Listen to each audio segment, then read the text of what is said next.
आंध्र प्रदेश में एक गांव है विनकोट। बहुत पहले की बात है। नागराजू नामक एक चरवाहा विनकोट में रहता था। नागराजू को लोग राजू कहकर बुलाते थे। राजू सुबह सवेरे अपनी भेड़ें लेकर निकल जाता, दिन भर उन्हें जंगल में चराता और शाम को भेड़ों के साथ घर लौट आता। एक दिन उसकी पत्नी ने उसे ईंधन के लिए जंगल से लकड़ियां लाने को कहा। जंगल में पहुंचकर राजू ने भेड़ें चरने के लिए छोड़ दी और लकड़ियां काटने के लिए पेड़ पर चढ़ गया। वो पेड़ की एक डाल पर बैठ गया और उसी डाल को काटने लगा। उसी समय एक यात्री उधर से निकला। उसने देखा एक आदमी जिस डाल पर बैठा है उसी को काट रहा है। कैसा बेवकूफ है, उसने सोचा और बोला, अरे रे, ये क्या कर रहे हो? जिस डाल पर बैठे हो उसे ही काट रहे हो। डाल गिरेगी तो उसके साथ तुम भी नीचे आ जाओगे। राजू को लगा कि वो आदमी जरूर भविष्यवक्ता है, तभी तो उसे मालूम था कि डाल टूटेगी और उसके साथ मैं भी नीचे आ जाऊंगा। उसे ढूंढना चाहिए। राजू झटपट उठा, कपड़ों पर से धूल झाड़ी और शरीर पर आई खरोंचों की परवाह किए बिना उधर भागा जिधर वो यात्री गया था। थोड़ी दूर जाने पर उसे यात्री दिखाई दिया। राजू ने दौड़कर उसके पैर पकड़ लिए और बोला, मुझे माफ कर दे स्वामी, मैंने आपको पहचाना नहीं। आप तो बड़े ज्ञानी हैं, आगे पीछे सबका हाल जानते हैं। आपको पता था कि मैं डाल के साथ नीचे आ जाऊंगा। मुझे मेरा भविष्य बताएं स्वामी। यात्री ने बहुत कहा कि वो ज्योतिषी नहीं है, वो आगे पीछे का हाल नहीं बता सकता। पर राजू तो बस पैर पकड़कर बैठ गया तो छोड़ने का नाम ही नहीं ले रहा था। अच्छा बताओ, क्या जानना चाहते हो? अपनी जान छुड़ाने के लिए यात्री बोला। मैं कब मरूंगा? राजू ने प्रश्न पूछा। क्या? यात्री अचकचा गया। यह कैसा प्रश्न? जब राजू नहीं माना तो यात्री ने अपने थैले में हाथ डाला। थैले में सूत की लच्छियां थीं। उसने एक लच्छी में से धागा तोड़ा और राजू को देकर बोला, जिस दिन यह धागा तुमसे खो जाएगा उसी दिन तुम मर जाओगे। इतना कहकर यात्री अपनी राह चला गया। राजू ने धागा अपने गले में बांध लिया। वो रोज दिन में 2-3 बार छूकर देख लेता कि धागा खो तो नहीं गया। धीरे धीरे धागा पसीने और धूल से कमजोर हो गया। एक दिन की बात है, दोपहर का समय था। राजू ने हाथ पैर धोए और पेड़ की छाया में बैठकर अपनी पत्नी की प्रतीक्षा करने लगा, जो उसके लिए खाना लेकर आने वाली थी। हमेशा की तरह धागा छूने के लिए उसने अपने गले की तरफ हाथ बढ़ाया। धागा वहां नहीं था, उसका कलेजा धक से रह गया। धागा कहाँ गया? वो चारों तरफ ढूंढने लगा। उसने एक एक भेड़ के शरीर पर खोजा, अपने कपड़े उतार कर देखा, धागा कहीं नहीं था। इसका अर्थ है आज मैं मर जाऊंगा। वो भेड़ों को छोड़कर दौड़ता हुआ घर पहुंचा। उसकी पत्नी खाना लेकर निकल रही थी। राजू को देखकर बोली, आप इस समय कैसे आ गए और भेड़ें कहाँ हैं? तुम्हें भेड़ों की चिंता है और यहाँ आज मैं मरने वाला हूँ, राजू बोला। वो कोठरी में गया और दीवार का सहारा लेकर बैठ गया। उसने अपनी सांस भी रोक ली। उसकी पत्नी भी पीछे पीछे अंदर आई। उसने अपने पति को ऐसे बैठे देखा तो घबरा गई। उसने उसे आवाज दी, हिलाया डुलाया, लेकिन राजू चुपचाप आंख बंद किए बैठा रहा। हे भगवान, लगता है ये सचमुच मर गए। वो रोती हुई बाहर निकली और पास पड़ोस वालों को बुला लाई।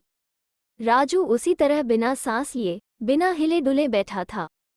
पड़ोसियों ने भी समझा कि राजू मर गया है, अब इसका दाह संस्कार करना चाहिए, वे बोले। वे राजू को लेकर नदी किनारे आए। उसे लकड़ियों के ढेर पर लेटा दिया, फिर उसके ऊपर और लकड़ियां रख दी। राजू ने जब देखा कि पड़ोसी चिता में आग लगाने जा रहे हैं तो वो लकड़ियां फेंककर उठ खड़ा हुआ। जब पड़ोसियों ने राजू को इस तरह उठकर खड़ा होते देखा तो भूत भूत चिल्लाते हुए गांव की तरफ भागे। राजू उनके पीछे रुको रुको कहते हुआ भागा। गांव पहुंचकर वे बोले, राजू मरकर भूत बन गया है और गांव की तरफ आ रहा है। इतना सुनना था कि सारे गांव वाले अपने घरों में घुस गए और दरवाजे बंद कर लिए। जब राजू गांव में पहुंचा तो वहां सन्नाटा छाया था। राजू अपने घर की तरफ चल दिया। राजू की पत्नी नागमा ने भी सुन लिया था कि उसका पति भूत बन गया है। उसने भी जल्दी से घर का दरवाजा बंद करके कुंडा लगा लिया। घर पहुंचकर राजू बोला, नागमा दरवाजा खोलो, मैं राजू हूँ। तुम राजू नहीं, राजू के भूत हो। कृपा करके यहाँ से चले जाओ, मैं तुम्हारा बहुत अच्छी तरह से श्राद्ध कर दूंगी। और ब्राह्मणों को भोजन भी करवाऊंगी। बस तुम यहाँ से चले जाओ। राजू पर नागमां ने दरवाज़ा नहीं खोला। अब मैं क्या करूं? मेरी पत्नी भी मेरा विश्वास नहीं कर रही कि मैं भूत नहीं हूं। राजू ने सारे दिन से कुछ नहीं खाया था। अब उसे बहुत जोर की भूख लगी थी। मुझे कौन भोजन देगा जब मेरी पत्नी भी मुझे भूत समझ रही है? वो चलते चलते गांव के मंदिर पहुंचा। चलो रात यही काट लेता हूँ। सुबह जब पुजारी प्रसाद चढ़ाने आएगा तो उससे प्रसाद लेकर खा लूंगा। राजू मूर्ति के पीछे छिपकर बैठ गया और पुजारी की प्रतीक्षा करने लगा। रात बीती, सुबह हुई। गांव वालों ने धीरे से दरवाजे खोले और बाहर झांका। राजू का भूत कहीं दिखाई नहीं दिया। सब लोग घरों से बाहर आ गए और अपने काम धंधों में लग गए। पुजारी भी प्रसाद बनाने लगा। पोंगल बनाया, वड़े बनाए, लड्डू बनाए। फिर सारा प्रसाद एक थाली में सजाकर मंदिर की तरफ चल दिया। मंदिर में पहुंचकर उसने प्रसाद की थाली एक ओर रख दी, फिर कुएं से बाल्टी निकाली और मंदिर धोने लगा। तभी राजू मूर्ति के पीछे से निकला और बोला, स्वामी आज आपने बड़ी देर कर दी।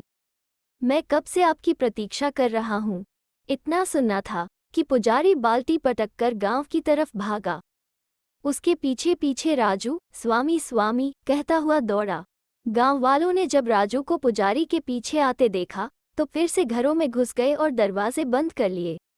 राजू एक बार फिर अपने घर गया लेकिन नागमां ने दरवाज़ा नहीं खोला। राजू मंदिर में लौट आया और पुजारी जो प्रसाद लाया था उसे खाकर अपनी भूख मिटाई। पेट भर जाने के बाद राजू ने अपनी तरफ देखा। उसकी धोती फट गई थी, शरीर धूल मिट्टी से सना था, बाल बिखरे थे। लोग ठीक ही मुझे भूत समझते हैं, मेरी हालत तो देखो। वो बोला, सबसे पहले रमैया धोबी से साफ कपड़े मांगकर पहनना होगा। ऐसा सोचकर राजू नदी किनारे पहुंचा। रमैया धोबी अभी आया नहीं था। राजू कपड़े धोने की भट्टी में छिपकर बैठ गया। उस दिन राजा का कोतवाल घोड़े पर बैठकर गांव का निरीक्षण करने आया था। उसने देखा कि गांव वाले बजाय अपना काम धंधा करने के घरों में बैठे हैं।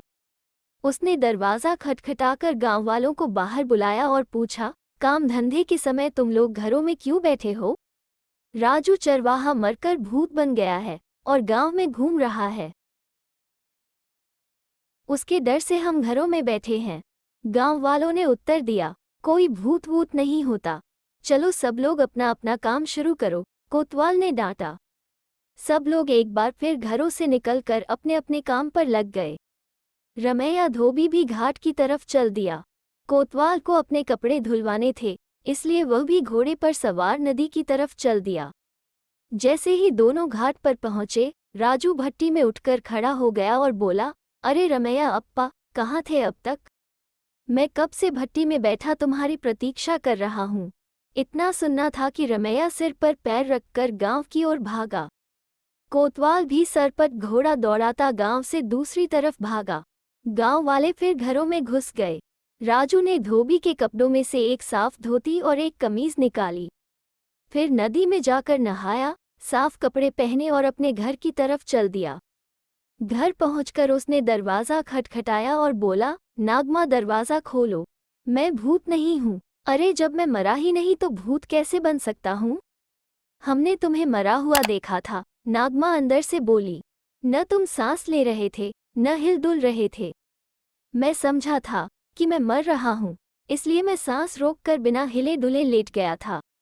राजू ने कहा, असल में एक यात्री ने मुझे एक सूत का धागा दिया था और कहा था जिस दिन यह धागा खो जाएगा उस दिन तुम मर जाओगे।